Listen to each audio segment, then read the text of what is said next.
Everyone, कैसे हो आप सब। होप करती हूँ गाइस कि आप सब ठीक होंगे, मैं भी ठीक हूँ।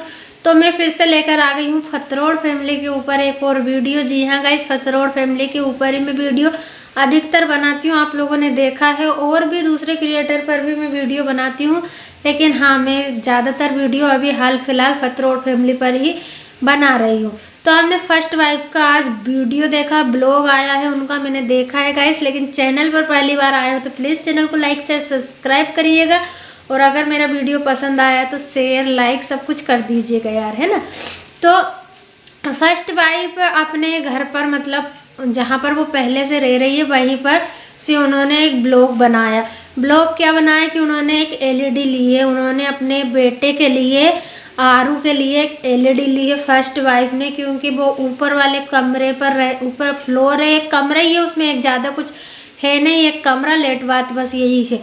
तो वो वहाँ पर अधिकतर अपना टाइम बिताती है, वहीं पर सोती है, वहीं पर खाना बनाती है, मतलब वहीं पर सब कुछ करती है। तो वो बोर होती है क्योंकि वहाँ पर एलईडी नहीं थी। और उनका बेटा भी उनके साथ रहता है क्योंकि उनका बेटा बहुत क्यूट है, वो अपनी माँ को टाइम देता है। उनकी बेटी की तरह नक चढ़ा बिल्कुल भी नहीं है। उनकी बेटी को तो पता नहीं भाई किसने क्या गुट्टी पिलाई है कि वो अभी तक अपनी माँ को माफ़ नहीं कर रही है। उनकी माँ ने ऐसा कोई गुनाह भी नहीं किया था कि माफ़ ना किया जाए, है ना। तो उनका बेटा बोर होता था क्योंकि उनके पास एक मोबाइल है, जो वो मोबाइल थोड़ी बहुत देर खुद के लिए यूज़ कर लेती थी, वीडियो रील कुछ बनाने के काम से। वो प्रमोशन भी करती है तो उसी वीडियो से उसी मोबाइल से शूट करती है, सब कुछ काम वो अपना करती है। थोड़ा बहुत टाइम मिलता है तो वो थोड़ा बहुत सोशल मीडिया देखती है उसी मोबाइल से। तो वो बोलती है मेरा तो थोड़ा बहुत टाइम पास में कर लेती हूँ, लेकिन मेरा बेटा बहुत ज़्यादा बोर होता है क्योंकि इनके घर में इनके बच्चों ने दो एलईडी टीवी को ख़राब कर दिया है, मतलब तोड़ दिया है। नीचे भी था ऊपर भी था, दोनों तोड़ दिया है लड़ाई झगड़े में। तो इन्होंने अपने पैसे से, अपनी मेहनत के पैसे से, कमाई हुई अर्निंग से एक एलईडी लेकर आई है। अगर सस्ती से सस्ती भी गाइस अगर ली होगी ना तो आराम से 20-25 हज़ार की तो आई होगी ना। और वो काफ़ी, मुझे लगता है 50 इंच ऐसा कुछ की तो थी, 45, 50, 60 इंच तक की थी, अच्छी खासी बड़ी एलईडी लेकर आई है। तो देखो, जिस माँ पर ये बेटी उंगली उठा रही है, जिस माँ से ये बेटी नाराज़ हो रही है, वो माँ इन लोगों की खुशियों का ख्याल रखती है कि मेरे बच्चों को क्या चाहिए। उन्होंने एक होम थिएटर भी मंगाया है गाने सुनने के लिए, क्योंकि वो बोलती है मुझे सैड सॉन्ग पसंद है। तो इन्होंने एक वो भी मंगाया है और एक एलईडी मंगाई है अपने रूम में लगाने के लिए, ताकि उनका आरू अच्छे से, देखो बच्चे हैं ना, पढ़ाई भी करते हैं, खेलते भी हैं, लेकिन थोड़ी बहुत टाइम तो है ना उन्हें मनोरंजन के लिए कुछ ना कुछ चाहिए, टीवी चाहिए, मोबाइल चाहिए। थोड़ी देर तो यार सब कोई चलाता है, हाँ ज़्यादा नहीं चलाना चाहिए, लेकिन इंजॉयमेंट के लिए थोड़ा घंटा आधा घंटा तो चलता है सुबह से शाम तक, है ना। तो लेकर आइए। तो भाई अगर ये पैसे नहीं कमाती, नहीं सोशल मीडिया पे काम करती, नहीं कुछ वहाँ पर जाती, तो क्या ये पैसे से वो एलईडी ले सकती थी? क्या वो एलईडी ले सकती थी? जो औरत एक एक रुपया बचाने में बिलीव करती है, वो अपनी कमाई का खुद पे गाइस 5% भी यूज़ नहीं करती है, वो सेविंग करती है कि आगे जाके मेरे बच्चों का काम आएगी। लेकिन हाँ, वो समझ गई है कि भाई काम आने से पहले बच्चों की खुशियों का भी ख्याल रखना चाहिए, छोटी छोटी खुशियों का। क्योंकि देखो बड़े होके तो ये बच्चे भी कमा लेंगे, लेकिन जो बचपने में छोटी छोटी खुशियों को बच्चे मिस करते हैं ना, जब वो बड़े हो जाते हैं उनके माइंड से कभी नहीं जाता है कि हम इस चीज़ के लिए तरसे थे, हमें ये चीज़ चाहिए थी, लेकिन हमारे माँ बाप के पास इतने पैसे नहीं थे कि नहीं दिला पाए। मतलब ये बातें फिर दिमाग से जाती नहीं है, कुछ भी कर लो रहती है। हमारे आपके किसी के भी बच्चे हो या हम बचपन में किसी चीज़ को अगर चाहा कि ये हमें मिल जाए, वो ना मिले ना, वो चीज़ें बाद में बड़े होकर भी याद आती ही है। तो उन्होंने अपने बच्चों के लिए सब कुछ, देखो ऐसा नहीं है कि बच्चे के नाम से मंगाए तो बच्चे देखेगा, बेटी भी देखेगी, बेटा भी देखेगा, वो भी देखेगी, मतलब उन्हें थोड़ा सा अच्छा लगे। क्योंकि उनके घर का माहौल ऐसा है कि वो ज़्यादा नीचे जाती नहीं है अपनी सासू माँ, अपनी नंद के पास। क्योंकि जब से वो इंदौर छोड़कर गई थी, लोग भी और उनके घर वाले भी, मतलब उन्हें अच्छे से बातें नहीं करते। जब खुद की बेटी ही नहीं कर रही है तो दूसरे से क्या उम्मीद की जाए, है ना।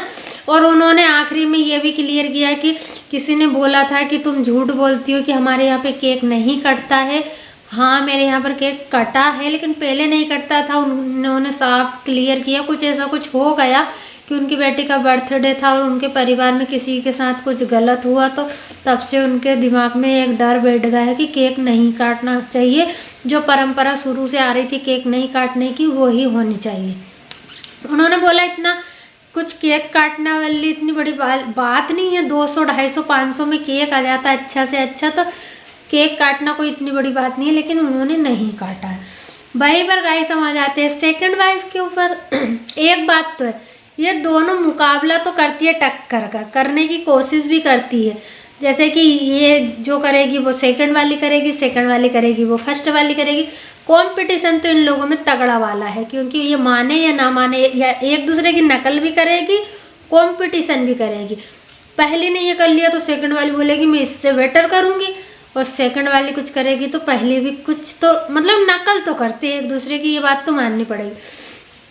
फर्स्ट वाइफ एक लाइव आई थी, इनकी लाइव में इनका एक झूठ पकड़ा गया। ये बोलती है कि वो सलून तो मेरा है, और कुछ दिन पहले ये बंदी बोलती थी मेरे पास इस घर के अलावा कुछ नहीं है, ये घर मेरा है, मेरे नाम पर है। जिस बंदी के हस्बैंड ने इसे 20 लाख का मकान लेकर दे दिया, घर लेकर दे दिया और सलून खुलवा दिया, चोरी चोरी से सलून खुलवाया था ताकि सेकंड वाइफ फर्स्ट वाइफ को पता ना चले। और अब जब लाइव में किसी ने इनसे कमेंट किया कि सलून किसका है, तो बोला मेरा है। जब फिर किसी ने बोला तुम्हारा कहाँ से है, तो उसको गाली देने लग गई। मतलब इनकी आदत है कि इनके खिलाफ जो भी लाइव में कमेंट करता है ये उसको गाली देने ही लगती है। तो फिर इन्होंने बोला इसके कि मेरा है, जाकर किसी से भी इस सलून का नाम पूछ लेना किसके नाम पे। तो भाई जब आपका सलून था तो आपने क्यों नहीं बताया? आपने कभी खुल के सोशल मीडिया पर ये नहीं बताया कि गाइस मेरा सलून है, मेरा पार्लर है, मैंने खुद खड़ा किया है। और फिर बोलती है थोड़ी देर बाद किसी ने कमेंट किया आपका नहीं है, वो तो उनका है। तो क्या बोलती है पार्टनरशिप में खोला है, हम दोनों ने, जाकर पूछ लेना किसी से भी। यार कितनी झूठ बोलती है, कितनी झूठ बोलती है। और हाँ एक चीज़ मैंने इनके लाइफ में नोटिस करी है गाइस, इनका घर है ना ऐसा लगता है एक धर्मशाला है, जहाँ पर कोई भी आता है जाता है, कोई फ़र्क नहीं पड़ता। यार हम घर में अपने घर में अपन सेफ फील करते हैं, अपन अपना घर मतलब ऐसा होता है कि हमारा घर है तो भाई कोई बिना परमिशन के हमारे घर में नहीं एंटर कर सकता है ना, किसी का भी घर हो।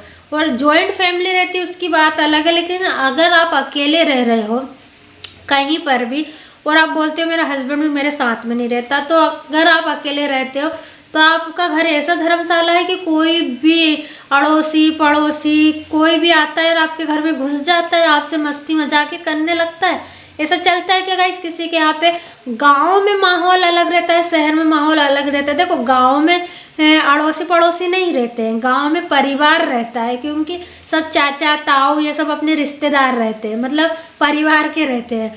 और जो शहर रहते हैं ना वहाँ पर कोई परिवार का नहीं रहते, वो अड़ोसी पड़ोसी ही होते हैं, पता नहीं कौन कहाँ का है, कौन कहाँ से आके बसा है। तो इस बंदी के घर में कोई भी पड़ोसी आकर बिना नॉक किए और आ जाता है अंदर, इससे मस्ती मजाक मतलब ऐसी ऐसी, यार क्या बोलूँ, मुझे तो सच में बिल्कुल समझ में नहीं आता है। सेफ्टी नाम की भी एक चीज़ होती है, अपना पर्सनल स्पेस भी होता है। ये क्या है, आप लाइव चला रहे हो, कोई भी बंदा आके मुंह उठा के आपके कमरे में आ जाता है, आपके बेडरूम में आ जाता है, आपसे मस्ती मजाक करने लगा लाइव में। आप देखना इनके लाइव में मैंने देखा है। तो ये कहाँ की सेफ्टी क्या है, मुझे तो कुछ समझ में नहीं आ रहा गाइस। या तो इनके हस्बैंड इनके साइड में होंगे, नहीं होंगे तो फिर ये बंदी क्या कर रही है क्या नहीं कर रही है, जो दूसरी पर इल्ज़ाम लगाती है कि वो तो भाग गई, वो तो ऐसा कर रही है। भाई वो कहीं नहीं भागी, वो परिवार के बीच में रहती है। आप अकेले रहकर भागे हुए से भी बेहतर हो, है ना। तो चलिए गाइस इसी के साथ इस वीडियो को एंड करती हूँ। ज़्यादा कुछ नहीं बोलूँगी, सब कुछ और बच्चा कुच्चा नेक्स्ट वीडियो में आप लोगों के साथ शेयर करूँगी। छोटे छोटे पॉइंट अभी रह गए हैं। वीडियो पसंद आया हो तो लाइक कर दीजिएगा, शेयर कर दीजिएगा, कमेंट कर दीजिएगा कैसे लगा, और आप लोगों की राय ज़रूर रखिएगा कमेंट बॉक्स में। मिलेंगे नेक्स्ट वीडियो में। Bye bye everyone.